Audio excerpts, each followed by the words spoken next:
आज का जो क्लास में हम लोग को जानना है वो है डाइजेशन इन ह्यूमन, यानी मानव में पाचन। तो पाचन की क्रिया कैसे होती है, यानी कहने का मतलब है कि भोजन का जो पाचन होता है वो कैसे होता है। भोजन का पाचन, डाइजेशन ऑफ फूड कैसे होता है। हम लोग खाना तो बहुत आसानी से खा लेते हैं, लेकिन खाना में जो न्यूट्रिएंट्स प्रेजेंट होता है, जो खाना में पोषक तत्व समझ रहे हैं, कौन कौन से पोषक तत्व हैं? Carbohydrate, protein, vitamin, mineral, roughage, है ना। तो ये सब क्या है, हमारा जो है एक तरह का न्यूट्रिएंट्स है। रफेज क्या न्यूट्रिएंट्स है? रफेज से कुछ मिलता है, पढ़े होंगे चारा, रफेज पढ़े कभी? रफेज नहीं पढ़े? रफेज जो होता है, रफेज का काम जो होता है वो डाइजेशन में होता है, यानी डाइजेशन को अच्छा मतलब ठीक से करता है। जो कॉन्स्टिपेशन के मरीज होते हैं, जिसको नहीं होता है पेट संबंधित कुछ प्रॉब्लम, तो उनको बोलता है रफेज वाला खाना। रफेज खाना किसमें मिलेगा? तो जैसे कि आपका मकई का जो नहीं होता पॉपकॉर्न, उसमें रफेज मिलता है आपका। फिर आपका आटा को कभी छाने ऊपर में जो मिलता है वही रफेज, ठीक है। तो वो प्रॉपर डाइजेशन में मदद, उससे न्यूट्रिएंट्स मिले ना मिले, लेकिन हमको उससे मेरा प्रॉपर डाइजेशन होता है। इसीलिए कहा जाता है कि चोकर वाला आटा खाना चाहिए, है ना, वही रफेज वाला। हम लोग छान जो देते हैं ना वो गलत कर, हाँ छानना नहीं चाहिए उसको। चलिए, न्यूट्रिशन कौन कौन से पोषक तत्व है ये आप लोग जानते हैं, ठीक है। अब हमको डाइजेशन जो शुरुआत करेंगे, इसमें एक वर्ड है आपका पाचन। सबसे पहले इसी को समझना है कि पाचन क्या होता है, ठीक है। तो पाचन को अगर हम इन शॉर्ट अगर लिखें तो इसको लिख सकते हैं कि भोजन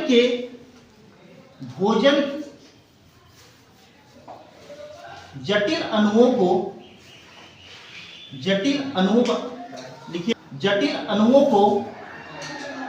सरल अणुओं में तोड़ना। क्यों हमारे बॉडी को इसकी जरूरत पड़ती है? एक बात बताइए, क्या हम अगर रोटी खा लेते हैं तो क्या वो रोटी डायरेक्टली सेल में घुस जाएगा? ऐसा होगा नहीं। इतना छोटा सा सेल, अब हम किस तरह से, कौन सी प्रक्रिया द्वारा हम उस न्यूट्रिएंट्स को हम सेल तक पहुंचा सकते हैं? कौन सी प्रक्रिया? नहीं, स्वांगीकरण तो ठीक है, लेकिन उसमें वो क्रिया जिसमें पहुंचता है, लेकिन क्रिया होती है, आप लोग पढ़े होंगे विसरण। अब विसरण तब होता है जब कोई चीज पानी में क्या हो जाए, डिसॉल्व हो जाए, उसका कंसंट्रेशन क्या हो जाए, बढ़ जाए, तभी ना होगा।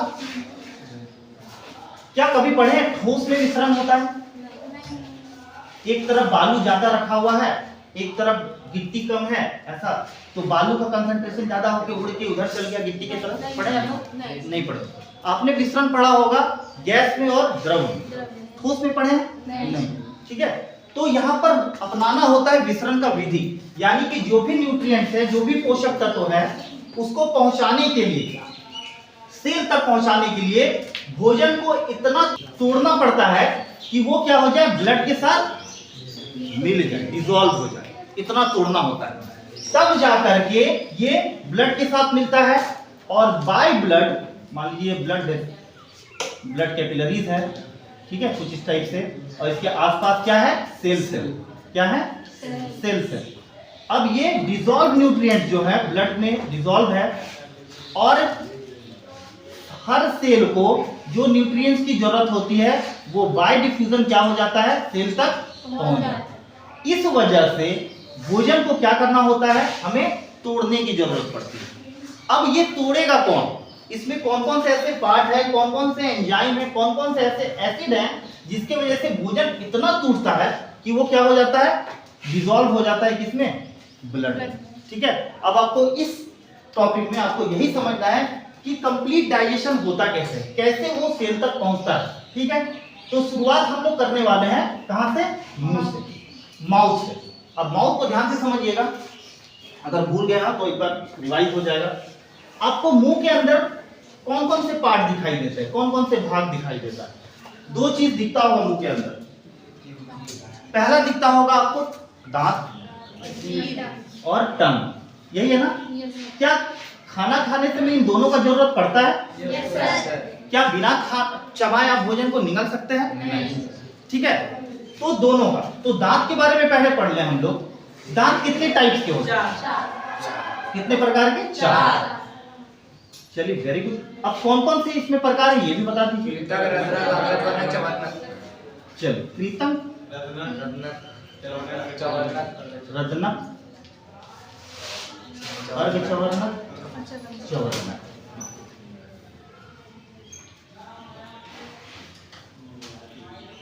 अर्धचवर्णक और लास्ट होता है चवर्णक,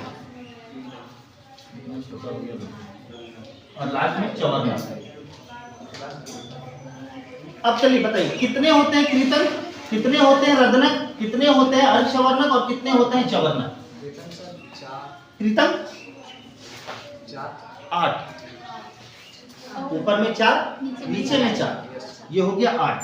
रजनक इधर नुकीला दांत, ऊपर में 2 होता है ना इस तरह से, सबको महसूस होता होगा वो दांत ये, तो ये हो गया 4। अर्धचवर्णक,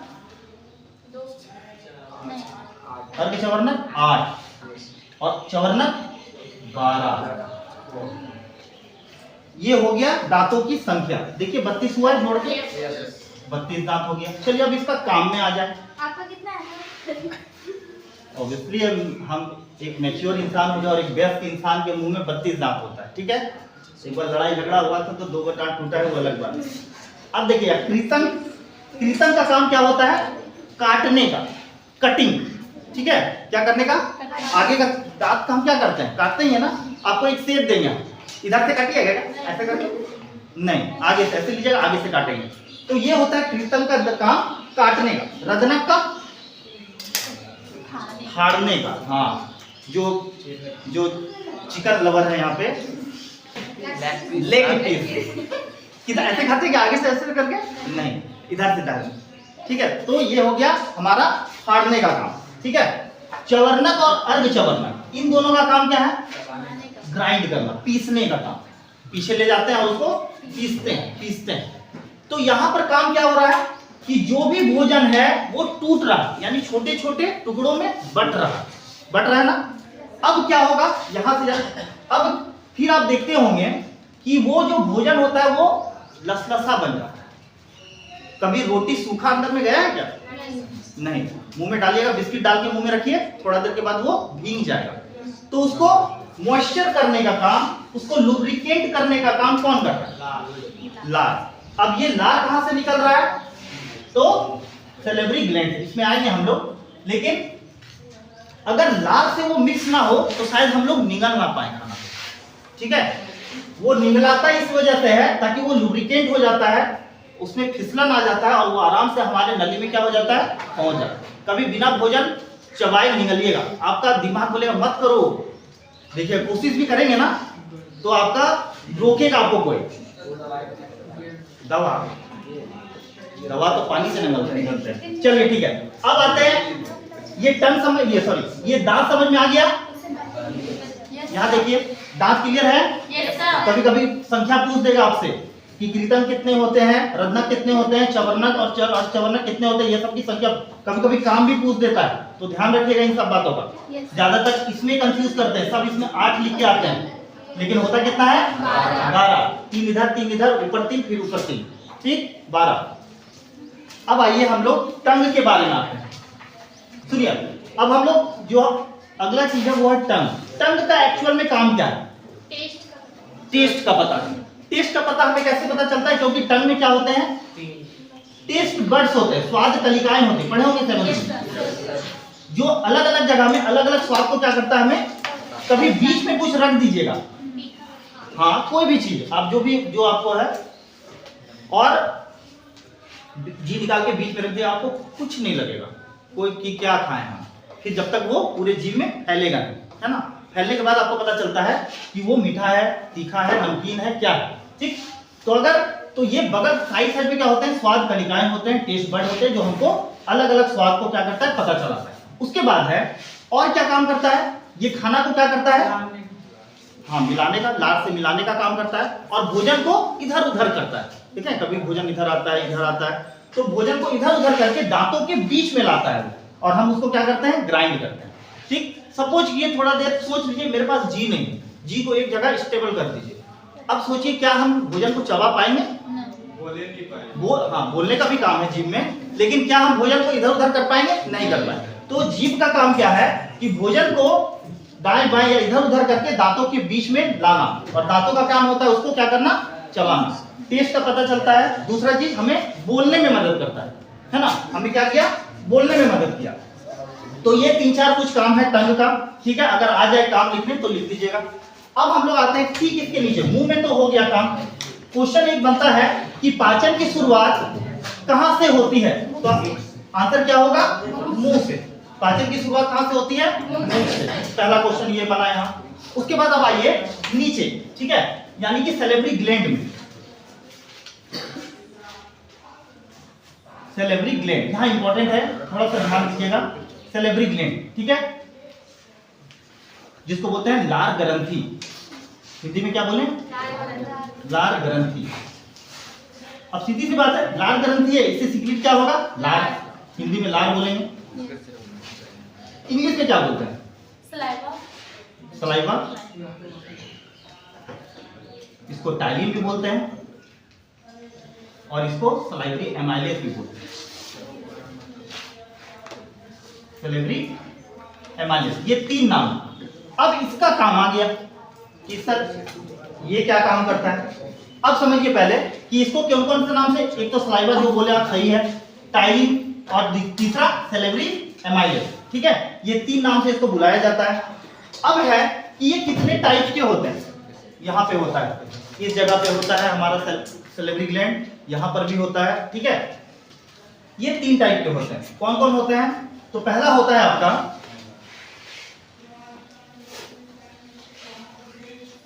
पहला होता है पैरोटिड।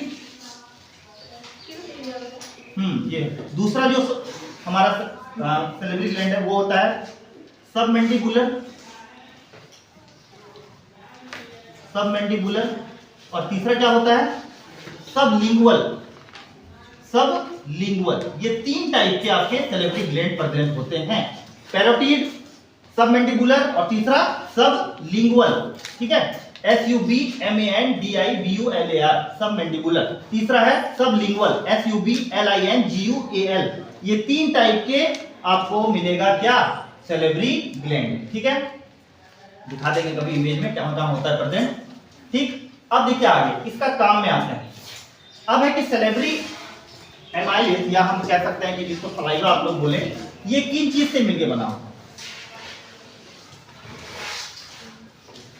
अब इससे निकलता है, सलाइवा से निकला क्या, चलिए सलाइवा, सलाइवा किन चीज से मिलकर बनता है, यानी इनका कंपोजिशन देख रहे हैं कि ये सलाइवा में होता क्या क्या है।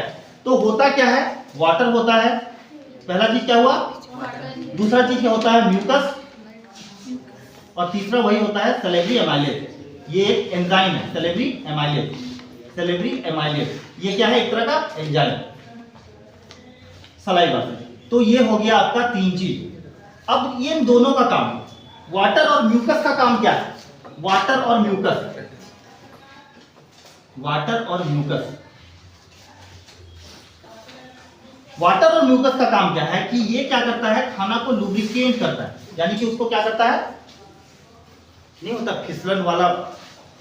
फिसलन वाला चिपचिपा लसलसा भोजन बनाना, जिसके वजह से वो हमारे आहार नली में क्या हो जाए, पहुंच जाए।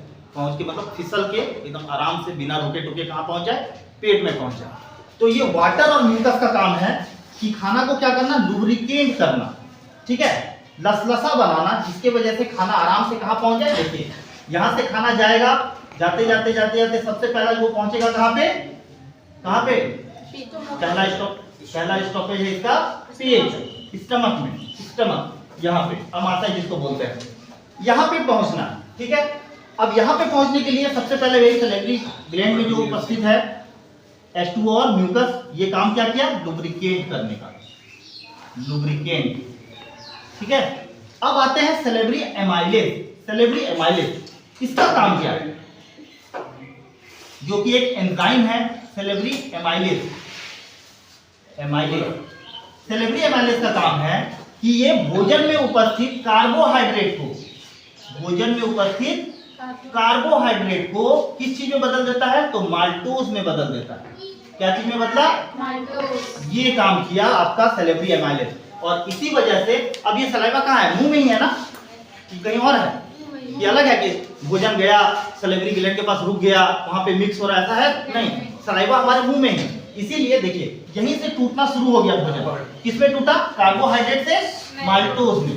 अब ये कार्बोहाइड्रेट जो है वो ये कॉम्प्लेक्स फॉर्म है, लेकिन माल्टोज जो है वो ये क्या है? सिंपल फॉर्म है। सिंपल यानी इससे इसका छोटा रूप है। तोड़ दिया ना किसमें? माल्टोज में। तो टूटा ना भोजन, तो कहाँ टूटा? ये मुंह में। और इसी वजह से बोला जाता है कि हमारा जो मुंह से ही हमारा पाचन क्या हो जाता है? शुरुआत हो जाता है। कहां से? मुंह से। तो कार्बोहाइड्रेट किससे टूट गया? माल्टोज से। इतना दूर तक में किसी को दिक्कत है? यानी कि हम बात कर रहे हैं मुंह का, टीथ का, टंग का और ये सैलिवरी ग्लैंड का। ये चार चीज में किसी को भी दिक्कत किंतु परंतु हाँ कौन सा? एक बार और में कौन सा? शुरू से एकदम शुरू से माउथ से शुरू किए थे कि हमारा भोजन कहाँ गया? पहले मुंह में ही डालते हैं ना। Yes sir. चलिए मुंह में डाल दिए भोजन। मुंह में भोजन का मुलाकात होता है दो चीज से। सबसे पहला ये हम लोग पढ़े 4 टाइप का।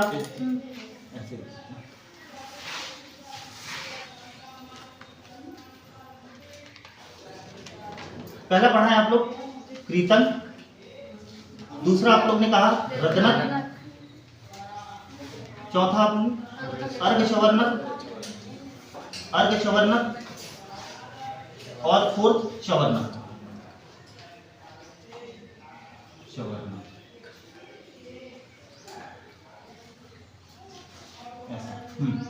कृतन की संख्या कितना पढ़े हम लोग? 8 पढ़े। रदनक की संख्या हम लोगों ने पढ़ा 4। अर्घ्यचवर्णक की संख्या हमने पढ़ा 8 और इसकी संख्या हमने पढ़ा 12। टोटल मिलाकर के 32। एक व्यस्त मनुष्य के मुंह में कितने दांत? 32 दांत। अब यहाँ पर काम पढ़ ले हम लोग। तो कृतन का काम क्या था? काटने का। कौ से कृतन, कौ से काटना, ठीक है। रदनक का काम क्या था? फाड़ने का काम। अर्घ्यचवर्णक और चवर्णक दोनों का काम पीसने का, ग्राइंडिंग का, ग्राइंड करने का काम करता है ये। तो ये हो गया मुंह का, ठीक है। उसके बाद हम आए थे जीभ में, टंग में। टंग में आए। टंग के बारे में क्या क्या पढ़े हम? कि ये क्या करता है? पहले भोजन को किसके साथ मिलाता है? सलाइवा के साथ। भोजन को सलाइवा के साथ मिलाना, सलाइवा के साथ मिलाना, ये हो गया पहला काम। दूसरा काम क्या पढ़े थे हम लोग?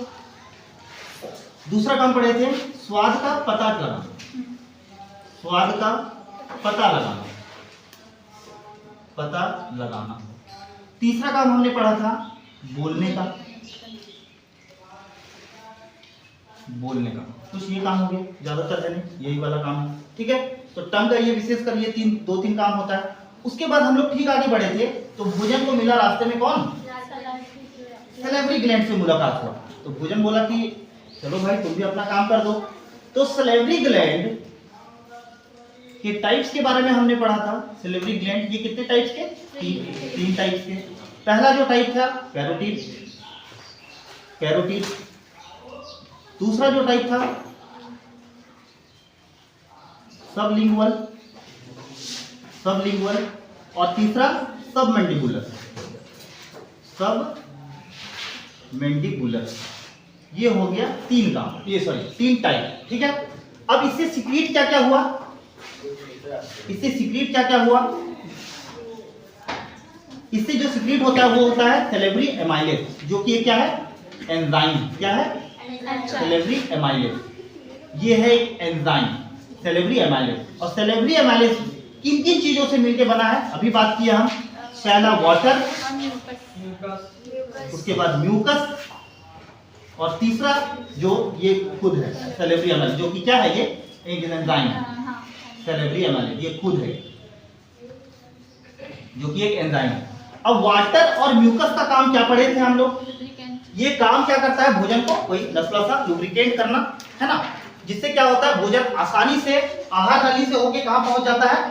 पेट में पहुंच जाता है। अगर वो लुब्रिकेट नहीं होगा तो आपको निगलने में क्या होगी, परेशानी होगी, है ना। तो उसके बाद ये पहुंच गया हमारा पेट में। कहाँ पहुंच गया, पेट में। सैलिवरी एमाइलेज का काम हो गया। अब सैलिवरी एमाइलेज क्या किया, अगर भोजन में कार्बोहाइड्रेट है, कार्बोहाइड्रेट जो कि एक कॉम्प्लेक्स फॉर्म में है, ठीक है, शुगर का एक कॉम्प्लेक्स फॉर्म है, इसको तोड़ा जाता है, इसको तोड़ा जाता है किस चीज में, माल्टोज में। अब माल्टोज क्या है, शुगर का एक सिंपल रूप है। अभी ये और टूटेगा, किसमें टूटेगा, ग्लूकोज में टूटेगा, लेकिन थोड़ा सा नीचे जाएंगे तब। पीते हैं ना ग्लूकॉन डी हम लोग, बोलते हैं इंस्टेंट एनर्जी मिलेगा, पिए की एनर्जी मिला। क्यों मिला ऐसा, पहले से ही वो ग्लूकोज फॉर्म में है, उसको ना कोई जरूरत ही नहीं है हमको पहले ये कार्बोहाइड्रेट, फिर माल्टोज, फिर फ्रुक्टोज, लैक्टोज, इतना चीज में टूटेगा। तो ऑलरेडी मेरा पहले से ही ग्लूकोज फॉर्म में है, उसको डाइजेशन करने की जरूरत होगा क्या, पेट सीधा बढ़ा देगा, भाई ये एकदम तैयार होके आया है, कोई इसमें छेड़खानी नहीं करना, सीधा पहुंचाओ इसको। गया वहां, तुरंत खून के साथ क्या हो गया, ऐड हो गया, तुरंत हमको एनर्जी मिल गया। तो इसीलिए गर्मी दिन में सब जब थके हारे आते हैं तो क्या मिलता है उसको, मम्मी लोग ग्लूकॉन डी देगी, लो पीते रहना, एनर्जी मिलते रहे, यही बात, ठीक है। अब आया समझ में यहाँ तक, चलिए अब आगे बढ़े। अब खाना पहुंच गया पेट में, एकदम बारीकी से देखेंगे एक एक चीज कहां से जाता है, कहां जाता है, क्या होता है। अब आ गए हम लोग पेट के पार्ट में, पेट यानी इस वाले पार्ट में।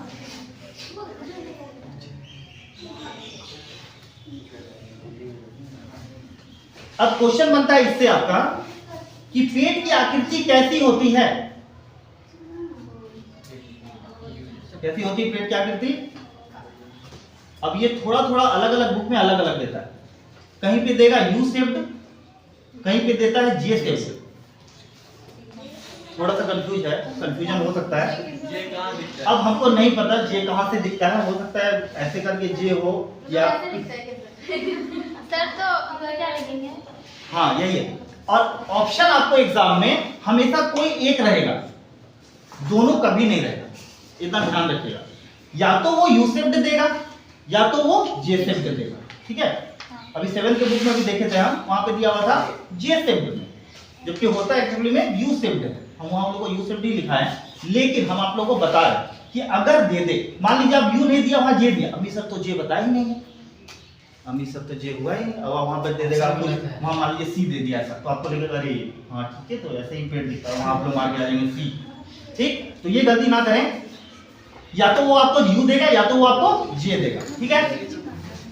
अब या यू कैसे, यू नहीं दिखता है, सी भी तो दिखता है, हाँ सी भी दिख रहा है, लेकिन अब यू शेप्ड में बताया गया है, ठीक है। जो दिखेगा वही सही, हम लोग को नहीं वैसा गलती नहीं करना, ठीक है। हम लोग को चीजों को मानना होता है, ठीक है। दिखता तो बहुत कुछ है यहाँ पर, अब सच में हो सकता है वो यू शेप्ड दिख रहा हो, अब किसी को पेट फाड़ने भी नहीं बोलते, चलिए ठीक है। अब यहाँ पे देखिए, इस पेट में यहाँ पर इसमें प्रेजेंट होता है गैस्ट्रिक ग्लैंड। कौन सा ग्लैंड, इसी पेट में। अब देखिए यहाँ ध्यान से समझिएगा कि थोड़ा सा, अब जैसे जैसे नीचे जाते जाएंगे थोड़ा सा कॉम्प्लेक्सिटी बढ़ते जाएगा, तो एकदम आपका नजर नहीं हटना चाहिए। गैस्ट्रिक ग्लैंड, इस पेट में कौन सा, पूछा जाएगा क्वेश्चन कि अमाशय में कौन सी ग्रंथि पाई जाती है, गैस्ट्रिक ग्लैंड, ठीक है। अब इस गैस्ट्रिक ग्लैंड से 3 चीज निकलता है, तो गैस्ट्रिक ग्लैंड का नाम क्या पड़ा हिंदी में, अमाशय ग्रंथि। अब यहाँ पर अब इस ग्रंथि से 3 चीज सिक्रीट होता है, ध्यान रखिएगा। पहला होता है HCl, हाइड्रोक्लोरिक एसिड, दूसरा चीज होता है पेप्सिन, और तीसरा चीज होता है रेनिन। तीसरा चीज क्या हुआ, रेनिन। ये 3 चीज कहां से सिक्रीट हुआ, गैस्ट्रिक ग्लैंड से। गैस्ट्रिक ग्लैंड कहां प्रेजेंट है, स्टमक में, क्लियर है यहाँ तक। 3 चीज HCl, पेप्सिन, रेनिन। एक और चीज, इन तीनों को जानने से पहले हम लोग एक चीज क्वेश्चन करेंगे, सर हम लोग मांस खा लेते हैं तो वो डाइजेस्ट हो जाता है, मांस खाने पे डाइजेस्ट हो जाता है, हमारा पेट क्यों नहीं डाइजेस्ट होता है सर, मतलब पेट ही क्यों नहीं पच जाता है हमारा। हाँ तो वही है, तो वो भी मांस ही ना, पेट भी मांस ही है एक तरह से, तो क्यों नहीं सर इन तीनों चीज की वजह से हमारा पेट ही डाइजेस्ट हो जाए।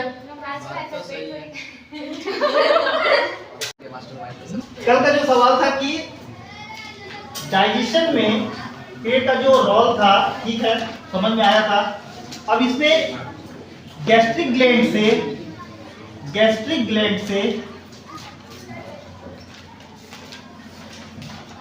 प्रोड्यूस होता है गैस्ट्रिक जूस। तो गैस्ट्रिक ग्लैंड से प्रोड्यूस हुआ गैस्ट्रिक जूस। अब ये गैस्ट्रिक जूस का कंपोजिशन क्या पढ़े थे हम लोग? ये तीन चीज से मिलके बना है। तो बना है ये HCl, दूसरा पेप्सिन और तीसरा रेनिन। ये तीन चीज से मिलके बना हमारा गैस्ट्रिक जूस। गैस्ट्रिक जूस किससे प्रोड्यूस होता है? गैस्ट्रिक ग्लैंड से। गैस्ट्रिक ग्लैंड कहाँ प्रेजेंट होता है? तो स्टमक में। क्वेश्चन ये था कि सर ये सारे जो चीजें सिक्रीट होती है उससे खाना पच जाता है लेकिन हमारा पेट नहीं पचता है, ठीक है। इस सवाल को आज कवर करेंगे हम लोग, लेकिन उससे पहले दो चीज के बारे में हमको आज जानना है, ठीक है। पहले उसको देखेंगे फिर इसको देखेंगे।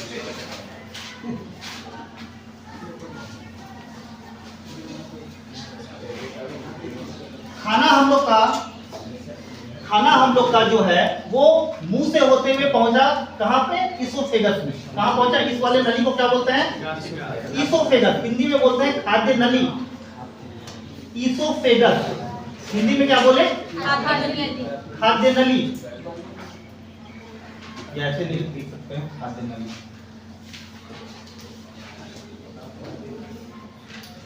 खाद्य नली।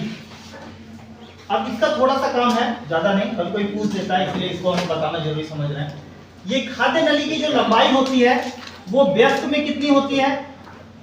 व्यस्क में, एक मैच्योर इंसान में जो इसकी लंबाई होती है वो होती है 25 सेंटीमीटर। कितनी? 25 सेंटीमीटर, ठीक है। किशोरावस्था यानी आप लोग का जो है उसमें, यानी कि 14, 15, 16 साल के जो बच्चे होते हैं उसमें ये होता है 18 से 19 सेंटीमीटर, ये, ठीक है। तो शरीर का ग्रोथ हो रहा है, वैसा आप बड़े हो रहे हैं तो आपका ऑर्गन भी डेवलप कर रहा है, इसी वजह से। अब एक छोटे बच्चे में और छोटा होता है, नहीं 7 साल के जो होते हैं वो व्यस्क के अंतर्गत आते हैं, यानी वो भी मैच्योर होते हैं, ठीक है। अब यहाँ पर क्या होता है, इसमें ये अगर क्वेश्चन रहे कभी कि पूरे पाचन तंत्र में वह कौन सा भाग है जिसमें पाचन की क्रिया नहीं होती है, तो वो है एक ही, वो कौन है? खाद्य नली, ठीक है। इस जगह पर कोई भी पाचन क्रिया नहीं होता है। इसका काम सिर्फ क्या है? इसका काम है भोजन को मुंह से कहां पे ले जाना? स्टमक में। लेकिन एक क्रिया होता है यहाँ पर, उस क्रिया का नाम है क्रामाकुंचन। बता दें, उस क्रिया का नाम है क्रामाकुंचन।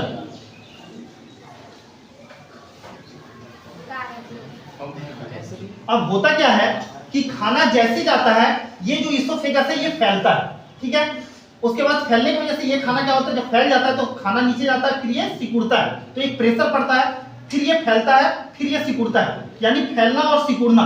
ये जो फैलने और सिकुड़ने का काम है इसी को हम लोग बोलते हैं क्रामाकुंचन। क्रामाकुंचन ये होता है क्रिया, क्रामाकुंचन। फैला, सिकुड़ा।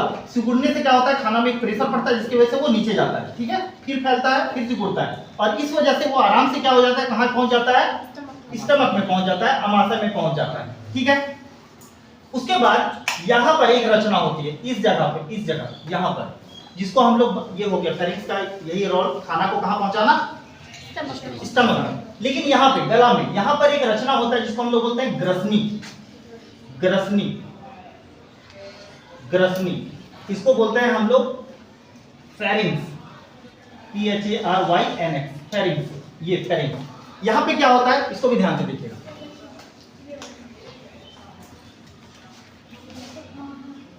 इस जगह में दो नली होता है। पहला नली जो होता है वो होता है खाद्य नली, और दूसरा जो नली होता है वो होता है श्वास नली, ठीक है। अब यहां पर जो है ये हमारा श्वास नली है, जिसको ट्रेकिया बोल सकते हैं हम लोग, ट्रेकिया। और ये हमारा होता है फूड पाइप, यहाँ वाले फूड पाइप, जिसको इसोफेगस अभी हम बोले फूड पाइप, खाद्य नली पर, कि जो हमारा यहाँ पर अंदर जो पाइप जाता है वहां पे दो नली होता है, एक होता है खाद्य नली और एक होता है श्वास नली।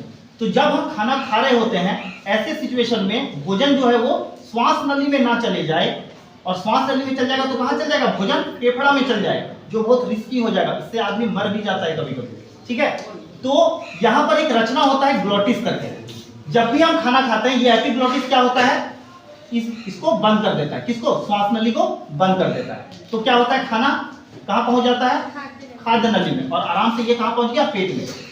फिर जब हम नहीं खाना खा रहे होते हैं तो ये ओपन रहता है इस तरह से, लेकिन जैसे खाना आप कुछ भी पानी पीते हैं या खाना खाते हैं, ये एपिग्लोटिस क्या कर देता है, इसको बंद कर देता है, और खाना कहाँ पहुंच जाता है मेरा, खाद्य, मतलब ये खाद्य नली से होते हुए कहाँ, स्टमक में। तो ये एक रचना होती है, एपिग्लोटिस कहते हैं इसको, एपिग्लोटिस, क्या कहें हम, एपिग्लोटिस। ठीक है, कभी कभी आएगा कि ऐसी कौन सी एक पाचन तंत्र का वह भाग जिसमें भोजन जो है वो श्वास नली में प्रवेश करने से रोकता है, कौन रोकता है, तो वो है एपिग्लोटिस। तो ये हो गया क्लियर, एपिग्लोटिस ही बोलते हैं। अगर इसको अगर हिंदी में बोला जाए तो एक तरह से इसको पट्टी बोलते हैं। ठीक है, अब यहाँ पे आया सवाल जो हम लोग कल छोड़े हुए थे कि ऐसा क्या है जो पेट हमारा पाचित नहीं होता है, डाइजेस्ट नहीं होता। इस दोनों में कोई दिक्कत नहीं है ना। खाद्य नली में करामाकुंचन हुआ, यहाँ पे फेरिंक्स में दो डक्ट खुलता है, दो नली, एक श्वास नली और एक खाद्य नली। श्वास नली में क्या होते हैं, एपिग्लोटिस होता है जो कि भोजन को श्वास नली में जाने से रोकता है। बस अब यहाँ पे आइए किसमें, अब यहाँ पर हमने क्या बात किया कि तीन जो है वो जूस सीक्रेट होता है, यानी गैस्ट्रिक जूस से तीन कंपोनेंट सीक्रेट होता है। तो यहाँ पे पहला हो गया एचसीएल, दूसरा हो गया पैप्सिन, और तीसरा हो गया रेनिन। अब यहाँ पर वो सवाल जो हम लोग कल पूछे थे, म्यूकस का एक लेयर होता है, कहाँ पे, इस पेट के चारों तरफ एक मोटा सा म्यूकस का क्या होता है, लेयर होता है, इस तरह से। ये पेट के चारों ओर म्यूकस का एक लेयर, म्यूकस को हिंदी में बोलते हैं श्लेष्मा, रेशमा नहीं, श्लेष्मा, क्या, श्लेष्मा। अब यहाँ पर, अब देखिए खाना यहाँ से गया, सपोज कीजिए आपने मांस खाया और मांस कहाँ गया, इस जगह पे गया। ठीक है, अब यहाँ गैस्ट्रिक जो ग्लैंड है हमारा वो अब सीक्रेट करना शुरू करेगा। ठीक है, सीक्रेट करना शुरू किया।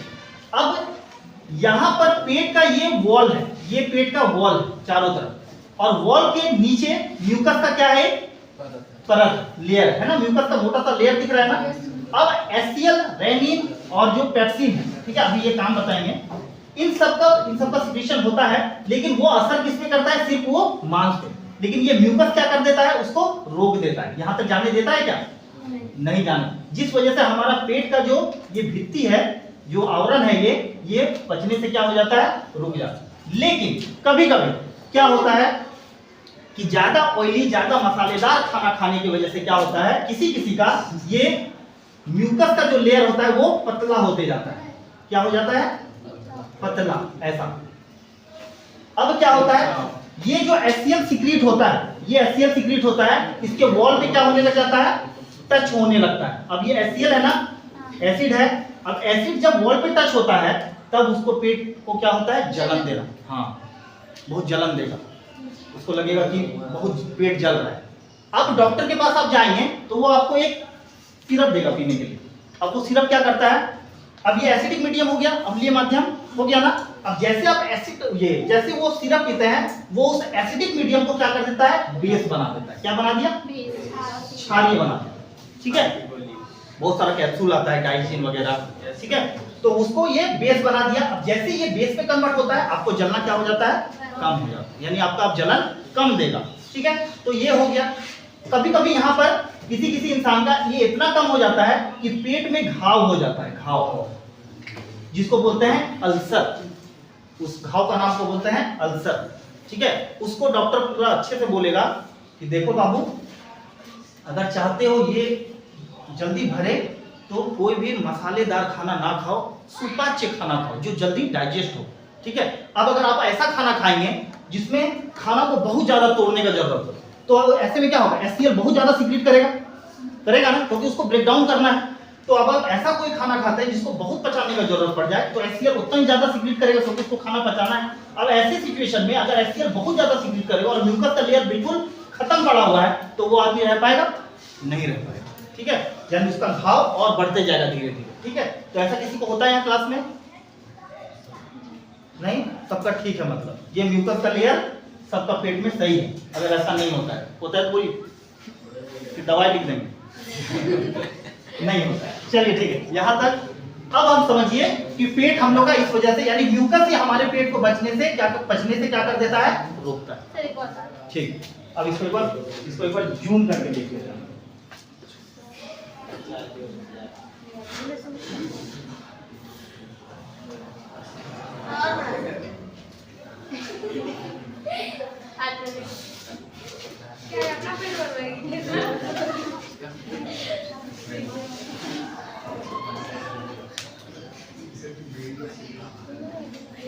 ठीक है, सुनिए अल्लाह ने। अब यहाँ पर ये हमारा वही है इसोफेगस। क्या है? इसोफेगस है। अब इसोफेगस जो है ये क्या काम किया? भोजन को लाया, कहां तक पहुंचाया? पेट में पहुंचाया। अब पेट के चारों तरफ, पेट के आंतरिक अगर संरचना को देखेंगे तो ये पेट के चारों तरफ एक परत रहता है। किसका? म्यूकस का लेयर रहता है। इस तरह एक मोटा सा म्यूकस का लेयर रहता है। ये इस तरह से क्या करता है सर? यही बता रहे हैं कि अब जैसे यहाँ पे कोई भी फूड पार्टिकल्स आया, अब यहाँ पे पेट में कौन सा ग्लैंड प्रेजेंट है? Gastric gland. वो चारों तरफ से क्या करेगा? HCl को सिक्रीट करना शुरू करेगा, किया भोजन को पचाने के लिए। अब ये म्यूकस जो है इस HCl को इस वाले वॉल में जाने से क्या कर देता है? रोकता है ना। ये वॉल दिख रहा है ना बाहर का, यही है मसल्स का बना हुआ। तो इस वाले वॉल में जाने से क्या कर दिया? रोक दिया। अब रोकने के बाद क्या हुआ? जब वॉल में अंदर HCl जाएगा नहीं तो हमको किसी भी तरीके का जलन होगा? कुछ होगा? नहीं होगा। क्या हमारा पेट पचेगा? नहीं पचेगा, क्योंकि रोक दिया। ये म्यूकस क्या कर दिया? एक आवरण बना दिया कि जो HCl है वो इसके अंदर, यानी ये मसल्स का बना हुआ हमारा स्टमक है, वो उस तक पहुंचे नहीं और हमारा पेट पचने से क्या हो जाए? बच जाए। लेकिन कभी कभी हम लोग ऐसा होता है कि हम लोग अटपटा भोजन करने की वजह से ये म्यूकस का लेयर क्या हो जाता है? धीरे धीरे पतला होने लगता है। पतला, ठीक है, कुछ भी बाजार का ज्यादा खाना, मसालेदार भोजन खाना, इन सब की वजह से ये लेयर, अब जब ये सिक्रीट करता है HCl, तब HCl जो होता है इस वॉल पे क्या होता है? टकराता है और हमको क्या होता है? जलन देता है। यानी अगर मसालेदार खाना खाएंगे पचाने के लिए तो ये जलन देगा हमको। तो ये जलन क्यों हो रहा है? यही HCl की वजह से। ठीक है, तो ये हो गया आपका। समझ में आया क्यों नहीं हो रहा है? क्यों नहीं? तो यही है म्यूकस जो हमारे पेट को पचने से बचा रहा है। दूसरा चीज कहा जाता है कि पानी, खाना खाने के बाद तुरंत पानी नहीं पीना चाहिए। क्यों नहीं पीना चाहिए? क्योंकि अगर आप खाना खाते हैं और तुरंत से अगर पानी पीते हैं, ठीक है, तो क्या होगा? HCl फॉर्म कर रहा है और वो HCl के साथ क्या मिल जाएगा? वाटर मिल जाएगा। तो HCl का वैल्यू क्या हो जाएगा? यानी एसिड का जो वैल्यू होता है वो क्या हो जाएगा? कम हो जाएगा। तो जब कम हो जाएगा तो क्या खाना प्रॉपर डाइजेस्ट होगा? नहीं होगा। इसीलिए कहा जाता है कि खाना खाने के बाद तुरंत से पीजिए। थोड़ा सा पीना है, लेकिन ये नहीं कि आप एक जग पी लिए, एक बोतल पी लिए, ठीक है, ऐसा गलती नहीं कर। थोड़ा देर के बाद पीना है, 10 मिनट 15 मिनट का ब्रेक लेने के बाद हमको पानी पीना है। नहीं तो जो HCl का वैल्यू है, जो रेट है, उसका वो वैल्यू क्या हो जाएगा? घट जाएगा और आपका प्रॉपर डाइजेशन नहीं होगा। यहाँ तक समझ में आ गया? Yes, sir. अब आइए आप तीनों में। सबसे पहला चीज HCl के बारे में पढ़ेंगे हम। चलिए ऑन कीजिए। ऑन है। अब यहाँ पर गैस्ट्रिक जूस से जो सबसे पहला चीज सिक्रीट होता है वो यानी जो कंपोजिशन है गैस्ट्रिक जूस का वो क्या है? HCl। अब हम चलिए HCl के फंक्शन को जानते हैं। अभी आपने पढ़ा कि गैस्ट्रिक ग्लैंड से 3 चीज सिक्रीट होता है, HCl, पेप्सिन, रेनिन, 3 चीज होता है। लेकिन पेप्सिन जो है, पेप्सिनोजेन के फॉर्म में रहता है। ध्यान दीजिएगा यहाँ पे, हाँ, ये अभी पेप्सिनोजेन के जो फॉर्म में है ये इनएक्टिव है। क्या है ये? इनएक्टिव, क्रियाशील नहीं है। लेकिन जैसे इस पेप्सिनोजेन के साथ HCl मिलता है, ये चेंज हो जाता है किसमें? पेप्सिन। किसमें चेंज हो गया? पेप्सिन में। फिर से एक बार समझिए, ये जो हमारा पेप्सिन है, जब तक HCl पेट में सिक्रीट नहीं हो रहा था तब तक किस फॉर्म में था? पेप्सिनोजेन के फॉर्म में, यानी इनएक्टिव फॉर्म में था। इसको कोई विशेष मतलब नहीं था कि आपको अभी खाना डाइजेस्ट करना है। पेप्सिनोजेन ये इनएक्टिव फॉर्म में है। लेकिन जैसे ही खाना आया, HCl सिक्रीट हुआ, ये पेप्सिनोजेन के साथ क्या मिल गया? HCl मिल गया और ये पेप्सिनोजेन कन्वर्ट हो गया किसमें? पेप्सिन में। अब जैसे ही ये पेप्सिन में बदला, ये क्या हो गया? एक्टिव हो गया। क्या हो गया? यानी अब ये क्रियाशील हो गया, अब ये काम करने के लिए तैयार है। पहला काम हो गया HCl का, समझ में आ गया? पेप्सिन किस फॉर्म में था? पेप्सिनोजेन। पेप्सिनोजेन के साथ क्या मिला? HCl। जैसे HCl मिला वो किसमें बदल गया? पेप्सिन में। पेप्सिन आया तो क्या हो गया? ये HCl हो गया। क्लियर? अब दूसरा काम क्या होता है, अगर आप कोई ऐसा भोजन खा लिए जिसमें माइक्रो ऑर्गेनिज्म यानी कि ऐसे सूक्ष्म जीव जो आपको नुकसान पहुंचा सकते हैं, आपको बीमार कर सकते हैं, होता है मक्खी लगा हुआ खाना, ठीक है, चूहा द्वारा खाया हुआ खाना होता है ना, बहुत सारा खाना हो सकता है। हम लोग मेला में जाते हैं, गुपचुप खाते हैं, अब वो आदमी कहाँ कहाँ छुआ, क्या क्या किया, ठीक है, तो अब हाँ होता ही है ये चीज। अब यहाँ पर बहुत सारे ऐसे भोजन हो सकते हैं जो विषाक्त हो, जिसमें ऐसे बैक्टीरिया प्रेजेंट हो जो हमारे शरीर को नुकसान पहुंचा सकते हैं। तो ऐसे में ये HCl क्या करता है, उस बैक्टीरिया को क्या करता है, वो बैक्टीरिया को क्या करता है, मारता है। क्या किया? मारा, एक तरह से उससे लड़ा, उसको मारा। अब यहाँ पर बैक्टीरिया जो है ये हमें नुकसान पहुंचा सकता है, इस वजह से इसको क्या किया HCl, एक तरह से मार गिराया, तो इससे हम क्या हो गए, बीमार होने से बच गए। तो HCl का ये दो काम। अब हम लोग आते हैं पेप्सिन में। ध्यान से रखिएगा, सबका काम आएगा एग्जाम, आपको कभी प्रॉपर आपको पूरा पाचन तंत्र लिखने एग्जाम में नहीं देगा। बोलेगा हाइड्रोक्लोरिक एसिड का क्या काम है पाचन में, पेप्सिन का क्या काम है पाचन में, रेनिन का क्या काम, कभी आपको पूरा पाचन लिखने नहीं देता है। कार्बोहाइड्रेट का पाचन कैसे होता है, वसा का पाचन कैसे होता है, यही सब देगा, नहीं तो बता रहे हैं, तो यही सब देगा, आपको तोड़ के देगा। तो अगर आप इस चीज को सही से समझेंगे तो आप लिख देंगे। कभी नहीं देगा कि शुरू से लिखने की मुंह से क्या हुआ, आहार नाली में पहुंचा, यहाँ तक कभी नहीं देगा। नहीं तो आप पिछले का क्वेश्चन देख सकते हैं, प्रीवियस ईयर का या गाइड देख सकते हैं कैसे क्वेश्चन होता है। पूछा जाएगा कि मानव में वसा का पाचन कैसे होता है, सिर्फ आपको इतना ही बताना है कि वसा कैसे पचता है। उसके बाद देगा मानव में कार्बोहाइड्रेट का पाचन कैसे होता है, मानव में प्रोटीन का पाचन कैसे होता है, यही देता है, कभी कंप्लीट नहीं देगा। और इसका ये वाला जो आपका पाचन तंत्र है, इसमें आपको दे देगा या तो पूरा कंप्लीट बनाने दे देगा, या नहीं तो बना हुआ रहेगा, आपको सिर्फ वहां पे तीर रहेगा, इस तरह से तीर बना देगा और बोलेगा इसका नाम लिखिए, ए दे देगा, यहाँ पे बोलेगा ये इसका नाम लिखिए, इस तरह दे देगा, बी दे देगा, बोलेगा इसका नाम लिखिए, इस तरह से। तो क्लासेस को सीरियसली लेंगे तो समझ में आएगा, ठीक है। पेप्सिन जो है वो HCl से जब तक नहीं मिला था किस फॉर्म में था, पेप्सिनोजेन, पेप्सिनोजेन के फॉर्म में। ये पेप्सिन जो है वो क्या काम करता है, ये प्रोटीन का डाइजेशन करता है। किसका? प्रोटीन का। प्रोटीन को ये किसमें बदलता है, ये बदलता है पेप्टोन में। किसमें बदला? पेप्टोन में। अब दोनों है प्रोटीन, लेकिन ये क्या है, सिंपल रूप में है, ये सिंपलर फॉर्म में है, ये सिंपलर सरल रूप में, और ये क्या है, कॉम्प्लेक्स फॉर्म में है। यानी कॉम्प्लेक्स टू सिंपल कौन बदला प्रोटीन को, पेप्सिन बदला, ठीक है। ये कॉम्प्लेक्स फॉर्म में, ये बदल दिया इसको सिंपलर फॉर्म में, ठीक। यहाँ पर प्रोटीन जो है किसमें टूट गया, पेप्टोन में टूट गया।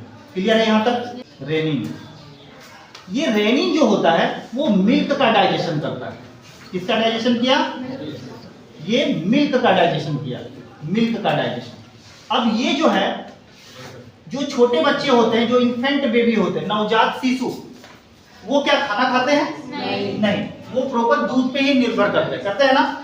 तो ऐसे में जो रेनिन है, ये ज्यादातर जो इन्फेंट होते हैं, इन्फेंट यानी नवजात शिशु, जो इन्फेंट होते हैं उनमें ये ज्यादा सीक्रेट होता है, और वो किस चीज का डाइजेशन में मदद करता है, मिल्क का। तो अगर कभी आए कि रेनिन क्या काम करता है, तो सीधा सा आपका जवाब होगा कि ये दूध का क्या करता है, डाइजेशन करता है, ठीक है। यानी दूध का थक्का बनाता है और उसको ये डाइजेस्ट करता है। तो ये तीनों का काम अब हम लिख रहे हैं बोर्ड में। किसी को भी अगर किंतु परंतु प्रश्न पीड़ा है तो बता देंगे। HCl, पेप्सिन और रेनिन, तीनों में किसी को दिक्कत है, रेज योर हैंड। पेप्सिन ये वाला, रेनिन समझ गए हैं, चलिए ठीक है। पेप्सिन को फिर से दोबारा समझेंगे। पेप्सिन जो है वो किस ग्लैंड द्वारा सिक्रीट होता है, पेप्सिन किस ग्लैंड द्वारा सिक्रीट होता है, सबसे पहला सवाल। पेप्सिन जो है वो गैस्ट्रिक ग्लैंड के द्वारा सिक्रीट होता है। कौन से ग्लैंड? Gastric gland.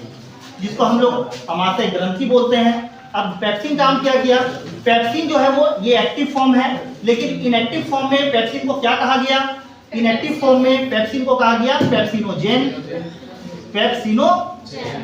पेप्सिनोजेन कहा गया। तो ये पेप्सिनोजेन एक्टिव कब होगा, जब ये HCl के साथ कंबाइन करेगा। तो जैसे ये HCl के साथ कंबाइन करेगा ये टर्न हो जाएगा किसमें, पेप्सिन में। पेप्सिन का काम क्या है, भोजन में उपस्थित प्रोटीन को किस चीज में चेंज कर देना, पेप्टोन में चेंज कर देना। पेप्टोन में प्रोटीन जो है ये क्या है, एक कॉम्प्लेक्स रूप है, जबकि ये तोड़ने के बाद, इसको छोटा करने के बाद जो रूप में बदला उसका नाम दिया गया पेप्टोन। अब हम लोग का भोजन यहाँ का तो काम हो गया, ठीक है। अब देखिए यहाँ पे इस वाले पार्ट को क्या बोलते हैं, इस वाले पार्ट को बोलते हैं ड्यूडेनम। क्या बोले हम, ये जो नली दिख रहा है ना, ये पीछे से मिला हुआ होता है किसके साथ, छोटी आंत के साथ। ये पीछे की तरफ से मिलता है, यानी पीछे तो नहीं दिख रहा है, पीछे से मुड़ा हुआ होता है। देखिए यहाँ से गया है, पीछे की तरफ से ये निकला हुआ है, तो ये नली छोटी आंत से जुड़ा हुआ होता है। तो इस वाले पार्ट को बोलते हैं हम लोग ड्यूडेनम। क्या बोले, ड्यूडेनम, ठीक है। अब यहाँ पर, अब इसका मुलाकात, अब इसका यहाँ पे तीन चीज है ड्यूडेनम को। अच्छा पहले थोड़ा सा बना ले फिर बताते हैं।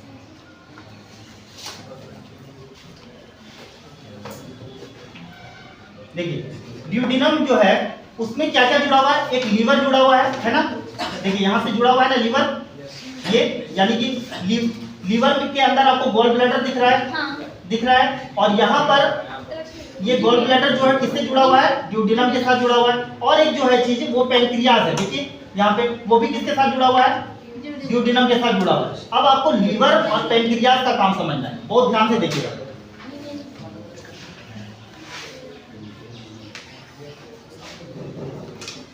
अब सबसे पहले लीवर के बारे में बात करेंगे। लीवर हमारे शरीर की सबसे बड़ी ग्रंथि, वेरी इंपॉर्टेंट क्वेश्चन यही है, लीवर। क्वेश्चन रहेगा कि मानव शरीर की सबसे बड़ी ग्रंथि का नाम क्या है, तो क्या होगा, यकृत, ठीक है। इसमें वो एक कैरेक्टर होता है कि इसको अगर आप काट देते हैं, हाँ ऐसा अगर लीवर है, ठीक है, तो इसको अगर आप कभी कोई ऑपरेशन जो होता है तो इसको अगर काट देते हैं तो ये धीरे धीरे धीरे धीरे क्या करता है, अपने आप को बड़ा कर लेता है, यानी ठीक है। हाँ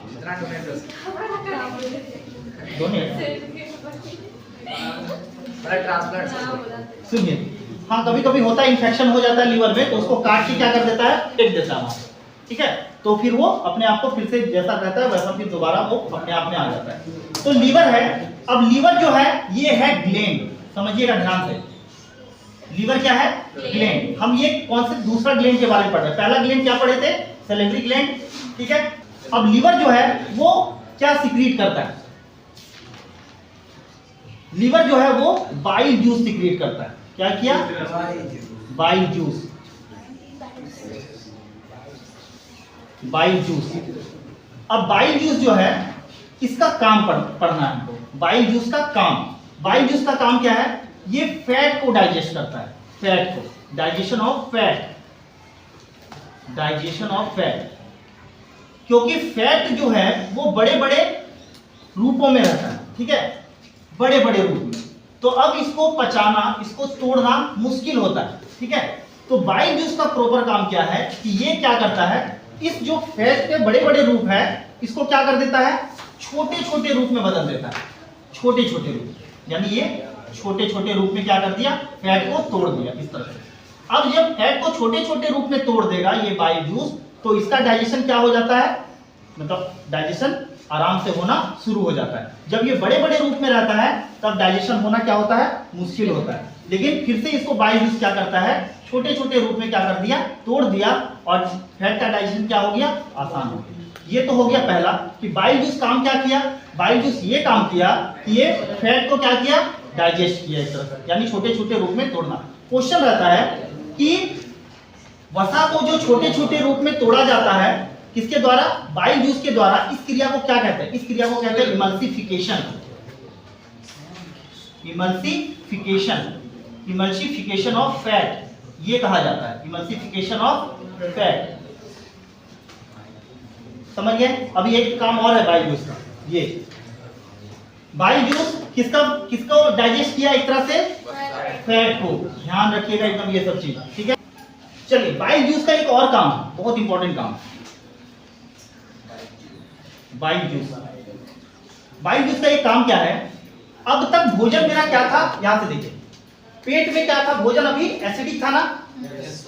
अब एसिड फॉर्म में अगर नीचे, यहां तो श्लेष्मा बचा दिया, लेकिन अगर नीचे जाएगा तो हो सकता है ये सबको क्या कर दे? वो एसिड क्या करे? सबको डैमेज करे ना? ये बाइल जूस क्या करता है? उस एसिडिक भोजन को क्या कर देता है? बेस बना देता है, एल्कलाइन एक तरह से, ठीक है? एल्कलाइन मीडियम प्रेजेंट उसको बना देता है, यानी कि इसको बेस बना दिया। क्या बना दिया? क्षारीय बना दिया। दो काम बाइल जूस का, पहला वसा को क्या करना? तोड़ना या उसका डाइजेस्ट करना। दूसरा काम क्या होता है? जो एसिडिक भोजन होता है उसको कौन सा मीडियम देना? बेस, यानी क्षारीय बना देना उसको। उस भोजन को किस में बदल देना? क्षारीय बना देना, बेस बना देना, ठीक है? ये हो गया बाइल जूस का काम। अब यहाँ पे एक छोटा सा, यहाँ पे आपको रचना दिख रहा होगा, गॉल ब्लैडर दिख रहा है ना? उसके बारे में जानना है। गॉल ब्लैडर,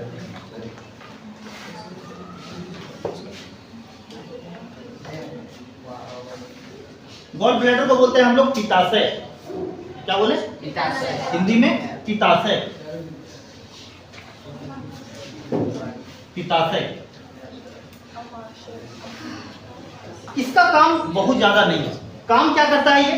लीवर में जो भी बाइल जूस बन रहा होता है, लीवर में जो भी बाइल जूस बन रहा होता है, ये गॉल ब्लैडर में क्या होता है? स्टोर होता है। क्या होता है? स्टोर होता है। यहाँ पे जमा रहता है, इस जगह पे जमा रहता है। जैसे ही इसका काम पड़ता है, मान लीजिए हमने कोई ऐसा खाना खाया जिसमें फैट ज्यादा है, जैसे वगैरह हमने घी खा लिया, ठीक है? कोई ऑयली चीज खा लिया, तो उसमें क्या होता है? फैटी होता है ना? अब जैसे ही फैट यहाँ पे आएगा तो ये क्या करता है? इसका सिक्रीशन बढ़ जाता है। क्यों? क्योंकि अब जो खाना खाएंगे उसमें वसा की मात्रा ज्यादा है, तो यहीं पे जो लीवर जो है बाइल जूस का जो प्रोडक्शन करता है, वो इस गॉल ब्लैडर में क्या कर देता है? स्टोर करके रख देता है। कुछ गॉल ब्लैडर ऐसा दिखता है, दो तरह दिखता है ऐसा, इस तरह से।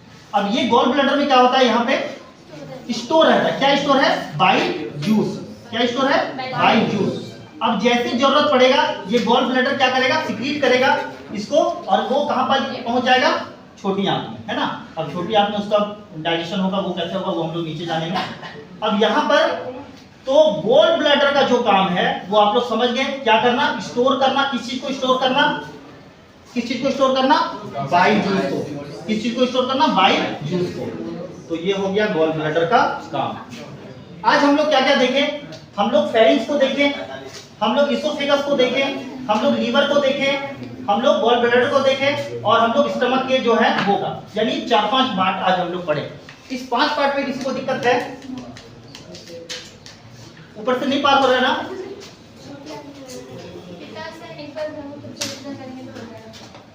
अब बारी बारी से हम पूछ रहे हैं आपसे, किसी को भी दिक्कत है तो बता दीजिएगा। फेरिंक्स, किसी को भी दिक्कत है कि सर फेरिंक्स को दोबारा समझाइए, हम फिर से समझाएंगे, तो फिर से यहाँ पर हम लोग के ठीक जब मुंह के जब नीचे जाते हैं यहाँ पे तो 2 नली खुलता है। ये 2 नली, एक नली होता है जो होता है भोजन के लिए, और एक नली होता है श्वसन के लिए। एक में विशेषता ये है कि एक में एक ढक्कन जैसा पट्टी जैसी रचना होता है, जिसको हम लोग क्या बोलते हैं? ग्लोटिस बोलते हैं या एपिग्लोटिस बोलते हैं। हाँ, एपिग्लोटिस, ग्लोटिस जो भी। अब जब भी हम भोजन करते हैं तो भोजन जो है वो श्वास नली में ना पहुंच जाए, इस वजह से ये ग्लोटिस क्या हो जाता है? बंद हो जाता है, इधर से बंद हो जाता है। तो भोजन जो है इधर ना जाकर कहाँ पहुंच जाता है? खाद्य नली में पहुंच जाता है। और खाद्य नली किससे जुड़ा होता है? पेट से जुड़ा होता है। और भोजन कहाँ पहुंच जाता है? पेट में। लेकिन कभी जल्दीबाजी में खाते हैं तो ऐसा होता है कि ये ग्लोटिस क्या होता है? बंद होना जल्दी में क्या होता है? नहीं बंद हो पाता है। तो कभी कभी खाना क्या होता है? अंदर चल जाता है। अब हमको होता है क्या होता है? खांसी। इतना खांसेंगे जब तक ये खाना दोबारा इस जगह पे ना आ जाए। पूरा, हाँ आपको 10 मिनट खांसना हो, 20 मिनट, लेकिन खांसते रहेंगे, ठीक है, होता है ना ये चीज। अंदर से प्रेशर आता है एयर का, और एयर जो होता है वो यहाँ से जाते हुए कहाँ पर, यानी उस खाना को यहाँ जब निकल जाता है तब आपको आराम लगता है। लेकिन अगर इन केस ये खाना लंग्स में चल जाए तो फिर मुश्किल हो जाता है, फिर बाय ऑपरेशन आपको लंग्स का ऑपरेशन करा के उस चीज को निकालना होता है। देखिए आज का टॉपिक है वो है पैनक्रिया। हिंदी में क्या बोलते हैं? हिंदी में बोलते हैं अग्नाशय। क्या बोलते हैं? अग्नाशय। अग्नाशय कहते हैं, अग्नाशय।